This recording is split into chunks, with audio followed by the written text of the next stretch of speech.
Hello दोस्तों, यदि किसी व्यक्ति को कोलेस्ट्रॉल ज़्यादा हो तो अलग अलग सिस्टम पे क्या प्रभाव पड़ता है, अलग अलग सिस्टम्स में क्या क्या चेंजेस देखने को मिल सकते हैं, आज इस बारे में बात करेंगे। हमने कोलेस्ट्रॉल और उसके संबंधित बहुत सारे टॉपिक्स पर डिस्कशन किया है। कोलेस्ट्रॉल क्या होता है, कैसे होता है, इस पर डिस्कशन किया है। लिपिड प्रोफाइल पर डिस्कशन किया है। पर कोलेस्ट्रॉल से रिलेटेड कॉम्प्लिकेशंस को आज हम डिस्कस करेंगे ताकि ओवरऑल एक अंडरस्टैंडिंग बन सके कि कोलेस्ट्रॉल खाली सिर्फ हार्ट अटैक नहीं करता, बहुत सारे सिस्टम्स को बहुत सारे तरह से इफेक्ट कर सकता है। इसलिए इसके बारे में जानना और समझना ज़रूरी है। टॉपिक पर जाने से पहले जो लोग हमारे चैनल पर नए हैं उन्हें रिक्वेस्ट करूँगा कि चैनल को सब्सक्राइब करें, वीडियोस को लाइक करें, शेयर करें, फॉलो करें, कमेंट करें, पूरा देखें। टॉपिक इंपॉर्टेंट है इसलिए इसे एंड तक देखिएगा। चलिए शुरू करते हैं इंपॉर्टेंट वीडियो।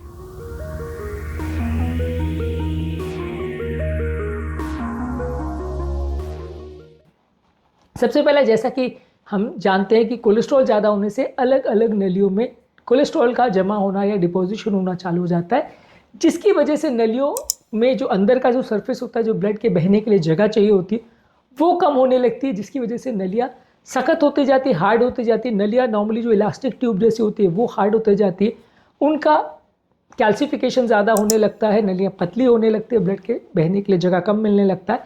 ये हमारे शरीर के सारी नलियों को अफेक्ट करता है। सबसे ज़्यादा अफेक्ट जो होती है वो हार्ट की नलियाँ होती है। हार्ट की नलियाँ अफेक्ट होने की वजह से जो है हृदय की नलियों का ब्लड सप्लाई कॉम्प्रोमाइज़ हो सकता है। हृदय की नलियों में ब्लॉकेज हो सकता है, जिससे चलने फिरने में सांस फूलना, दर्द होना, घबराहट होना, बेचैनी होना, ये सिम्टम्स हो सकते हैं। हार्ट अटैक भी आ सकता है। तो ये सारी चीज़ें कोलेस्ट्रॉल की वजह से होती है। इसके अलावा होता है पेरिफेरल आर्टरी डिजीज़, यानी जिस तरह से जिस पद्धति से हार्ट की नलियाँ अफेक्ट होती है उसी तरह से हाथ पाँव की सारी नलियों में भी कोलेस्ट्रॉल जमा हो सकता है, जिसकी वजह से चलने के दौरान हाथ पाँव में दर्द होना या क्लॉडिकेशन होना, इस तरह के सिम्टम्स हो सकते हैं। यही सेम प्रॉब्लम हमारे ब्रेन की नलियों में जब होता है तो ब्रेन का ब्लड सप्लाई भी कॉम्प्रोमाइज़ हो सकता है, जिसकी वजह से व्यक्ति को लकवे का अटैक आ सकता है। तो ये सारे इंपॉर्टेंट चीज़ें हैं जो कोलेस्ट्रॉल के अलग अलग नलियों में जमा होने की वजह से हो सकता है।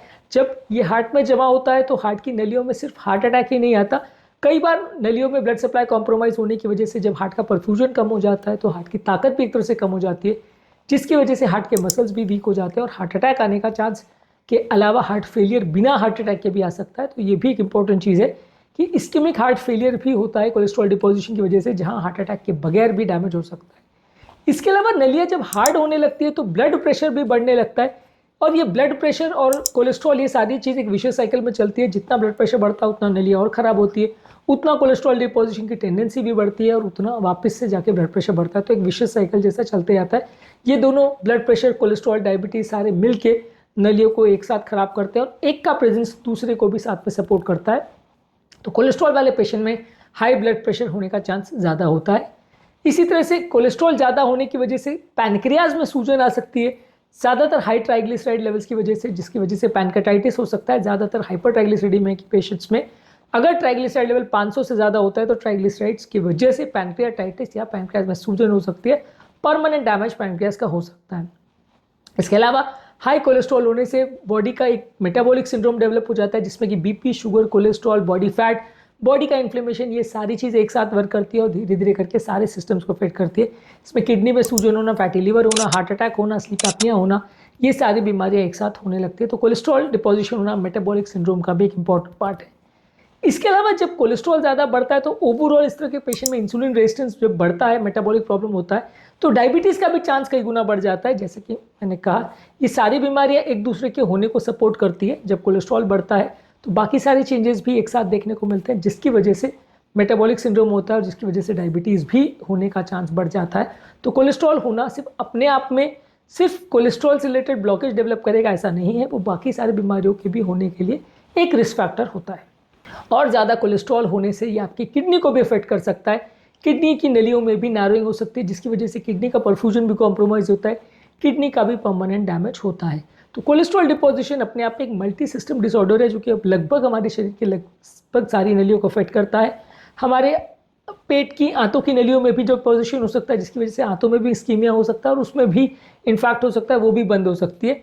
तो लगभग हमारी शरीर की सारी नलियाँ, हाथ पाँव की, ब्रेन की, हार्ट की, लिवर, किडनी की या किसी भी और ऑर्गन की, सबकी नलियों में कॉम्प्रोमाइज़ हो सकता है। तो ये एक मल्टी सिस्टम डिसऑर्डर बन जाता है। प्रॉब्लम शुरू होता है कोलेस्ट्रॉल डिपोजिशन से, लेकिन जिस भी नली में वो ज़्यादा बढ़ने लगता है वो सारे सिस्टम एक एक करके फेल होते जाते हैं। तो इसलिए इसको छोटी प्रॉब्लम नहीं मानना चाहिए, अपने आप में एक सिग्निफिकेंट प्रॉब्लम है। जिसे इग्नोर नहीं करना चाहिए। इससे बचने के लिए आप कोलेस्ट्रॉल से कम करने के लिए दवाइयाँ ले सकते हैं, कोलेस्ट्रॉल को कम करने के लिए लाइफस्टाइल चेंजेस कर सकते हैं, डेली एक्सरसाइज कर सकते हैं, डाइटरी चेंजेस कर सकते हैं, फैट्स कोलेस्ट्रॉल वाली चीज़ें, ट्रांस फैट्स वाली चीज़ें और इन्फ्लेमेशन करने वाली चीज़ों को कम ले सकते हैं। इसके अलावा रेगुलर बेसिस पे अपने कोलेस्ट्रॉल लेवल को मॉनिटरिंग कर सकते हैं, जिसके बेसिस पे अपनी दवाइयों के डोजेस को एडजस्ट कर सकते हैं। तो आज के टॉपिक में हमने जानने का प्रयास किया कि कोलेस्ट्रॉल ज़्यादा होने से हमारे शरीर पर किस किस तरह से साइड इफेक्ट्स या दुष्प्रभाव होते हैं, और क्यों हमें ये नहीं मानना चाहिए कि कोलेस्ट्रॉल जमा होना खाली हार्ट अटैक की प्रॉब्लम है। ये एक मल्टी सिस्टम प्रॉब्लम है जो लोग कि हमारे बहुत सारे सिस्टम्स को एक साथ अफेक्ट करती है, इसलिए इसको एक सिग्निफिकेंट और सीरियस प्रॉब्लम की तरह लेना चाहिए। उम्मीद करूंगा कि आज के टॉपिक में कुछ नई बातें जानने को मिली होगी। जो लोग हमारे चैनल पर नए हैं उन्हें रिक्वेस्ट करूंगा कि चैनल को सब्सक्राइब करें, वीडियोज़ को लाइक करें, शेयर करें, फॉलो करें, कमेंट करें, पूरा